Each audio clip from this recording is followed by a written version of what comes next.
নমস্কাৰ বন্ধুসকল, মোৰ এটা ভিডিঅ'লৈ আপোনালোকক স্বাগতম জনাইছোঁ। আজিৰ ভিডিঅ' টপিকটো অলপ বেলেগ। মানে আমাৰ অসমত বৰ্তমান যিটো নিউজ ভাইৰেল হৈ আছে, যিটো নিজৰ তিনিজন সন্তান থকাৰ পিছতো এজনী মাতৃৰ সেইটো গেলি পচি যাব লগা হ'ল। ঘৰৰ ভিতৰতে কাপোৰ আছে, সেইটো মানুহৰ লাজ নেকি একো ধৰিবই নোৱাৰি। ইমান নিষ্ঠুৰ হ'ব পাৰে মানুহ। আমাৰ এটা জ্বলন্ত উদাহৰণ দেখাই দি গ'ল আমাৰ অসমৰ মানুহে। বিশ্বাসে নহয় আমাৰ অসমৰ মানুহে যে এনেকুৱা কৰিব পাৰে। গতিকে বলক প্ৰথমতে তেওঁৰ জিঅ'ৰীয়া নিউজ চেনেলৰ আগত যিটো ভাষ্য দিছে সেইটো প্ৰথমতে শুনি লওঁ। চলো ভাই দেখো আপনি क्या करता हूँ। এইটো কথাত আপোনাৰ মা থাকে আৰু আপুনি এফালে থাকে, গম পোৱা নাছিলে নেকি? গম পোৱা নাছিল? Because we're separated.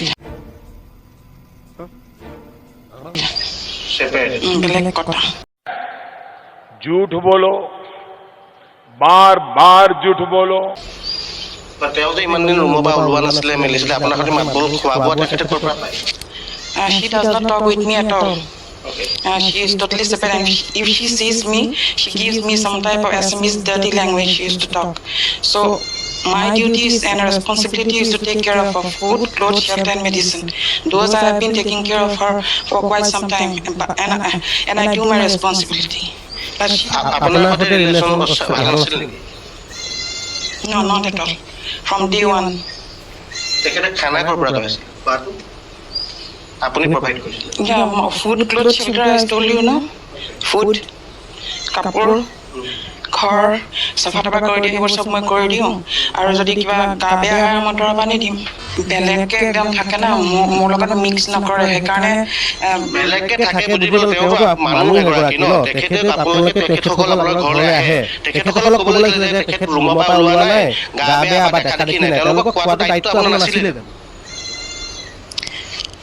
1 week, last week of the other month, মই কোনোবা আহিছিলে তিয়কৰ পৰা, তেতিয়াতো ভাল আছিলে। সেই 1 weekতে তেনেকুৱা হ'ব জানো? আৰু এই ঘটনাটোৰ পৰা এটা কথা শিকিব পাৰিলোঁ যে মানে মাক দেউতাকৰ কেৱল ল'ৰা ছোৱালীক উচ্চ শিক্ষা প্ৰদান কৰাটোৱে দায়িত্ব হ'ব নালাগে।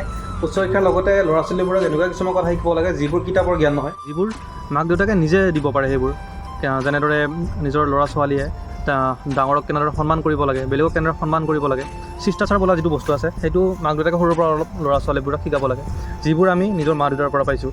আমাক মা দেউতাই এইটো শিকোৱা নাই যে বহুত টকা আমি ইনকাম কৰিব লাগে। টকা ইনকাম কৰাটো ডাঙৰ কথা নহয়, টকাটো সকলোৱে ইনকাম কৰিব পাৰে, কিন্তু টকা ইনকাম কৰি যে এসময়ত নিজৰ মাক দেউতাক পাহৰি যাব লাগে, সেইবোৰ জ্ঞান আমাৰ মা দেউতাই আমাক সৰুৰ পৰা শিকোৱা নাই।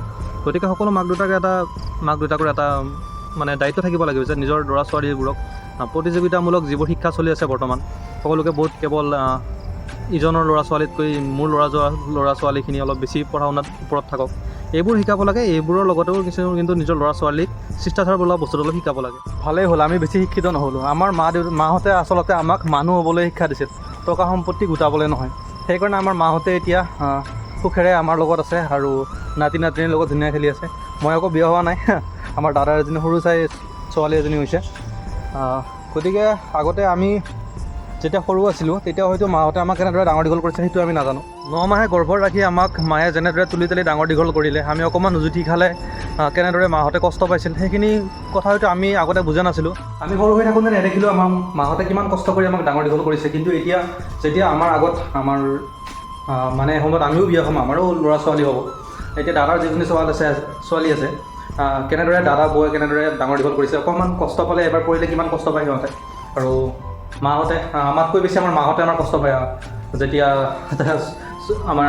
মোৰ ভতিজা হয়, তাই অলপ দুখ পায়। গতিকে মাক দেউতাকহঁতেও নিজৰ ল'ৰা ছোৱালীবোৰক নিজৰ সন্তানক কেতিয়াও নিজৰ ককা আইতাকৰ পৰা আঁতৰাই ৰাখিব নালাগে। অলপ তেওঁলোকক এনেকুৱা শিক্ষা দিব লাগে যিবোৰ আমি দিব নোৱাৰোঁ, আমাৰ মা দেউতাহঁতে ভালকৈ শিক্ষাবোৰ দিব পাৰে। যিবোৰ শিক্ষা কিন্তু কিতাপত পোৱা নাযায়, সেইবোৰ ঘৰৰ চৌহদত থাকি, ঘৰৰ ফেমিলিৰ লগত থাকি সকলোৰে লগত থাকি এইবোৰ শিকিব পৰা যায়, আৰু সেইবোৰ শিক্ষা বহুত ওপৰত। আৰু এটা কথা, আমাৰ মাহঁত ইমান শিক্ষিত নাছিল যদিও তেওঁলোকে যিবোৰ শিক্ষা দিছিল সেই শিক্ষাবোৰ কিন্তু বহুত ওপৰত, যিবোৰ কোনো কিতাপৰ শিক্ষা নহয়, বহুত বেছি মূল্যৱান হয়। এইবোৰ কিতাপৰ শিক্ষাতকৈ বহুত বেছি মূল্যৱান। ভৱিষ্যতে যাতে আৰু কেতিয়াও এনেকুৱা ঘটনা পাব লগা নহয়, তাকে ভাবিছোঁ আৰু ভগৱানৰ ওপৰত। এনেকুৱা বহুত বেয়া লাগে এনেকুৱা ঘটনাবোৰ দেখিলে, আৰু বহুত লাজৰো বিষয় এইটো আমাৰ দেশখনৰ বাবে। এইবোৰ নিউজটো অকল আমাৰ অসমতে সীমাবদ্ধ নাথাকে, গোটেই ভাৰততে বিয়পি পৰিছে হয়তো এতিয়ালৈ নিউজটো। গতিকে ভিডিঅ'টোৰ পৰা বিদায় লৈছোঁ। আপোনালোকে ভিডিঅ'টো চাই কেনে পালে কমেণ্টত জনাব, আৰু আপোনালোকে মোৰ চেনেলটো যদি নতুনকৈ আহিছে লাইক কৰিব, কমেণ্ট কৰিব, শ্বেয়াৰ কৰিব আৰু ছাবস্ক্ৰাইব কৰিব। Thank U.